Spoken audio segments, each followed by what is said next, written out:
tak dulu. Boleh? Okey, kalau tadi silakan tuan. Nak tanya tadi dalam Bible sendiri kata Jesus sembah God. Macam mana pula dengan Lot yang kena guna dengan kalimah Allah tu? Minta komen sikit.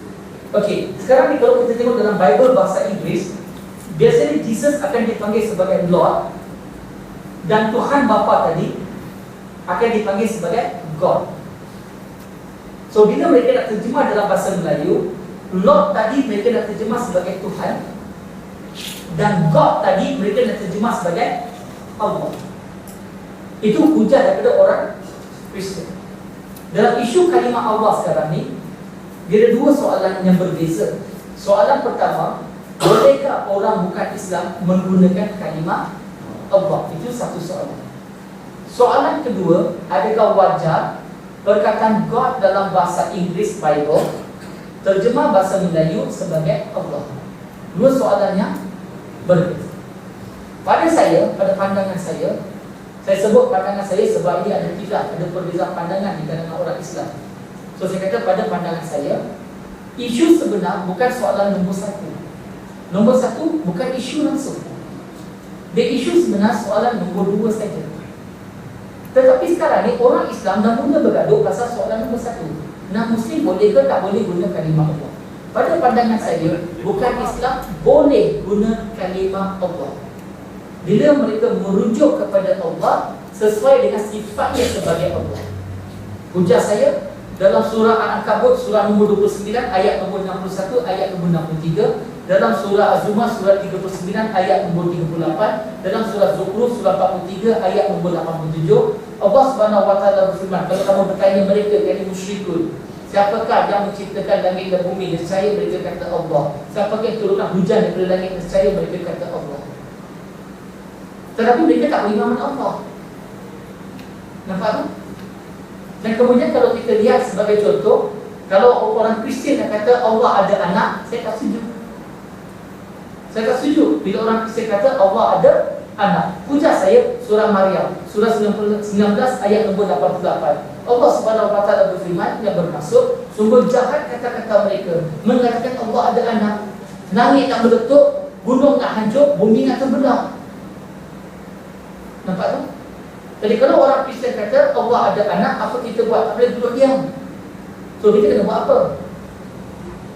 Berdakwah dengan dia, berdialog dengan dia, berhujah dengan dia. Kenapa kamu kata Allah ada anak? Apa hujah kamu? Apa bukti kamu? Surah Baqarah surah nombor 2 ayat nombor 111, Allah Subhanahu wa taala berfirman, "Qul hatu burhanakum in kuntum shadiqin." Dan katakanlah, tunjukkanlah bukti-bukti kamu sekiranya kamu berkata-kata benar. Jadi isu sebenar adalah soalan, adakah wajar perkataan God dalam bahasa Inggeris terjemah bahasa Melayu sebagai Allah dan bukan Tuhan? God bahasa Inggeris, bahasa Melayu ni apa? Tuhan. Pada saya, kalau terjemah sebagai Tuhan tak ada masalah. Tetapi saya kurang setuju bila God diterjemah dalam bahasa Melayu sebagai Allah. Boleh faham? Sebab God itu nama am, Allah nama khas. Bila terjemah, nama am mesti diterjemah sebagai nama am. Dia kata dalam bahasa Arab, okey, dalam bahasa Arab God bahasa Inggeris, bahasa Arab ni bukan Allah. Bahasa Arab ni ilah ataupun Rabb. Nampak tu? Sekarang ni tuan-tuan dan puan-puan, kita just pergi kepada final pasal isu kalimah Allah. Dua kes saya nak bagi di sini. Kes pertama, saya nak kritik orang Islam. Kes kedua, saya nak kritik orang Kristian untuk berlaku adil. Hari ini masalah tentang isu kalimah Allah timbul menjadi isu bagi kita orang Islam kerana orang Islam tak faham akidah Islam.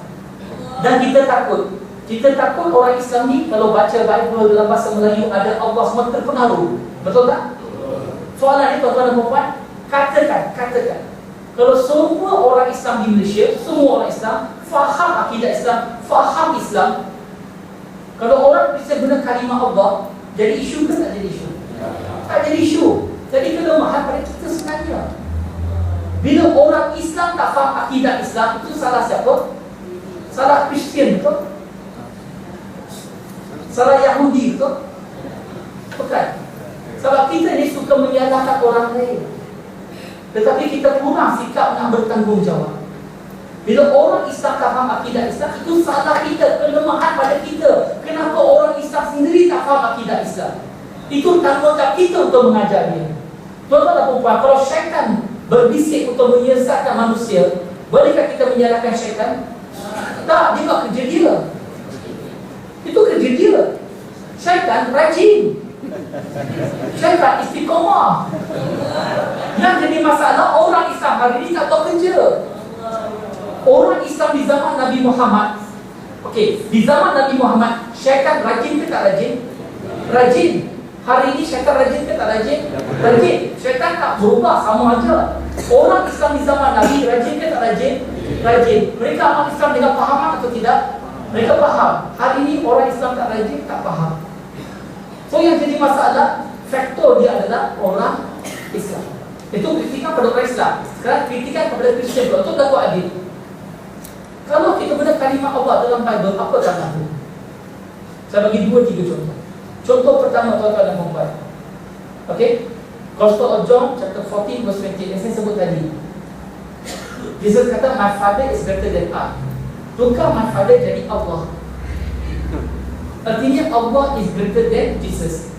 Tuan-tuan dan puan-puan, setuju tak kalau kita sebut Allah lebih besar dari Jesus, Nabi Isa? Setuju?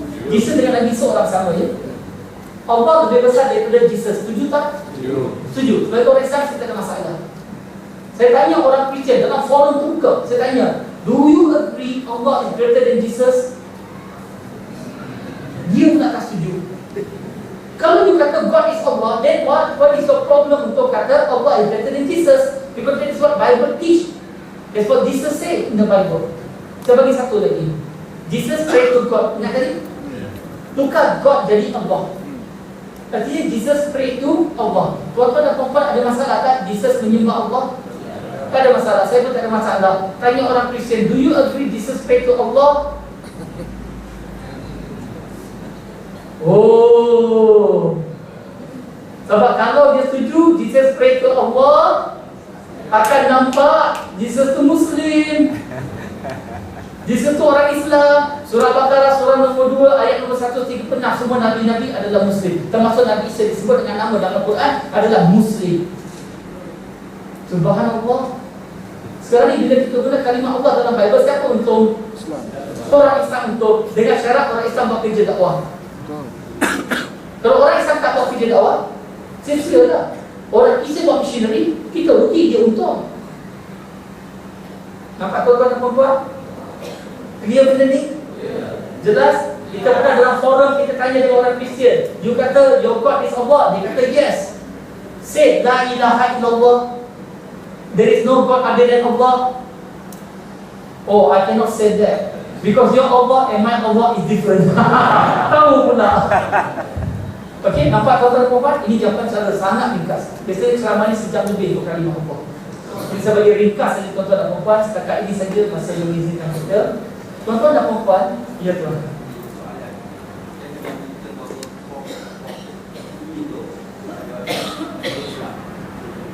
Okey, saya pun dengar juga kabar-kabar tu. Saya tak pasti tuan.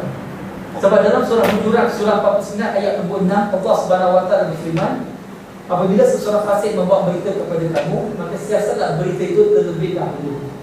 Jadi yang ini saya tak boleh kata betul, tapi saya ragui lah benda tu. Saya ragui dia masuk Islam dan meletak jawatan. Saya ragui. Tapi saya kata saya tak tahu.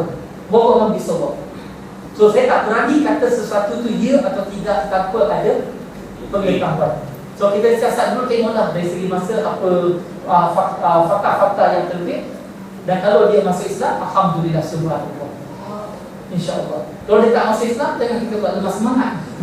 Usaha kena terus, insyaAllah. Baiklah, tuan-tuan dan puan-puan, sampai sini saja insyaAllah masa mengizinkan kita. Tuan-tuan dan puan-puan, saya nak minta izin untuk beredar dengan cepat selepas ni.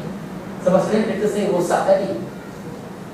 Saya ada problem di Twist dan saya minta student-student Twist cari mekanik dan tolong repair dan sebagainya. Dan ada beberapa urusan yang tak selesai, kita selesaikan. Dan sebelum saya undurkan diri, saya dapat satu penjelasan dulu tentang pakaian saya. Kalau saya tak jelaskan pasal pakaian, saya rasa tak lengkap malam ni. Saya percaya ramai di antara tuan-tuan dan puan-puan terkejut dengan penceramah hari ini. betul tak? Dengan pakaian dia. Sebab saya rasa ini macam sejarah di Malaysia, penceramah agama dalam masjid pakai begini. Sebab kita dah biasa kalau ceramah agama dia akan pakai kopiah, pakai serban atau pakai jubah, pakai baju Melayu dan sebagainya, betul? Pakai kopiah, pakai jubah dan sebagainya, bagus ya, bagus. Tak salah, jangan salah faham. Tetapi saya nak tanya soalan, salah ke saya pakai begini? Ini pakaian Islam ke bukan? Pakaian Islam adalah pakaian untuk Taurat. Betul?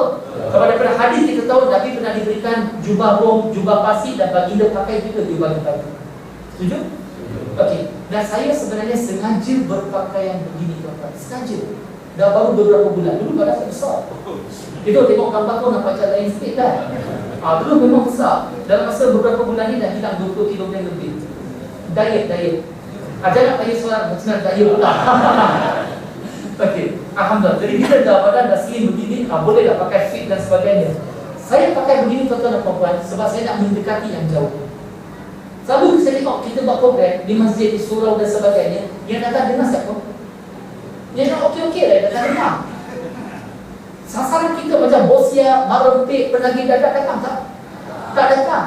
Sekarang kalau saya pakai kopiah, saya pakai jubah, saya pergi dekat Bosia, pergi jumpa Marempik, apa berlaku? So dia hilang, dia lari.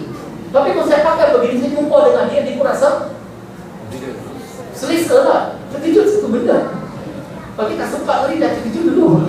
Sebab tu kita pun mudah. Dan bila saya pakai begini, tuan-tuan dan perempuan, mereka nak cerita masalah mereka dan sebagainya, mudah.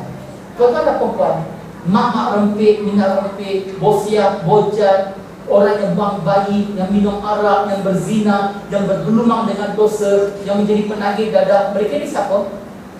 Ahli keluarga kita sendiri. Kadang-kadang anak-anak kita sendiri, tuan-tuan dan puan-puan. Kadang-kadang adik-beradik kita sendiri. Kadang-kadang saudara mara kita sendiri. Kadang-kadang anak jiran-jiran kita. Kadang-kadang kawan-kawan kita. Yes or no? Yes. Yes or no? Yes. Yes. Sekarang siapa di antara kita mendekati mereka, berdakwah kepada mereka, membantu mereka, bimbing mereka ke arah Allah Subhanahu Wa Taala. Ada di antara mereka tak nak macam tu, tetapi suasana telah jadikan mereka begitu. Kadang-kadang jauh di sudut hati mereka meronta-ronta, tolonglah aku tak nak begini, bimbinglah aku, tarik aku keluar daripada sini. Tetapi saya berpakaian begini tuan-tuan dan puan-puan dengan harapan dakwah kita ini juga sampai kepada mereka tuan-tuan dan puan-puan. Jadi itulah penjelasan saya tentang pakaian begini. Kalau pemakaian saya pada hari ini telah menyinggung siapa-siapa, saya minta maaf. Tetapi saya mempunyai satu matlamat, saya nak mendekati yang jauh insyaAllah. Kalau tuan-tuan ada bertanya, ni di masjid kita ni okey-okey, betul. Tapi saya nak tunjukkan contoh dari teladan, insyaAllah. Baik tuan-tuan dan puan-puan, semua yang baik kata dari Allah Subhanahu Wa Taala. Dan kekurangan itu daripada kelemahan saya sebagai seorang manusia, seperti mana juga disebut dalam surah An-Nisa surah 4 ayat 79. Saya mohon ampun dari Allah Subhanahu Wa Taala atas kesalahan kelemahan saya, dan harap tuan-tuan dan puan-puan juga boleh maafkan saya sekiranya saya silap atau menyinggung perasaan siapa-siapa. Ada rezeki kita jumpa lagi di lain masa. Kita sebenarnya memang ada buat kursus perbandingan agama, ada buat kursus.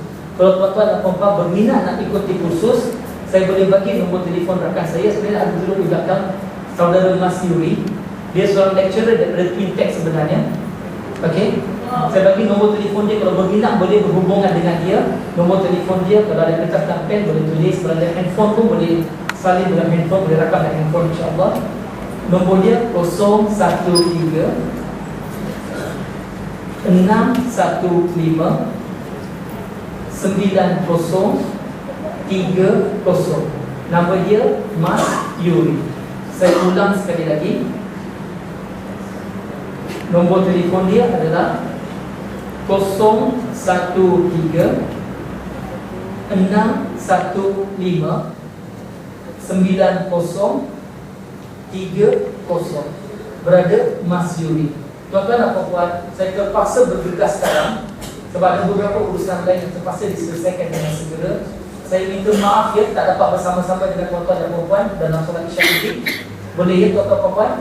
Jangan tersinggung ya, jangan fikir hati ya. Ada rezeki kita jumpa lagi di lain masa. Wa akhiru da'wana alhamdulillahirabbil alamin. Assalamualaikum warahmatullahi wabarakatuh.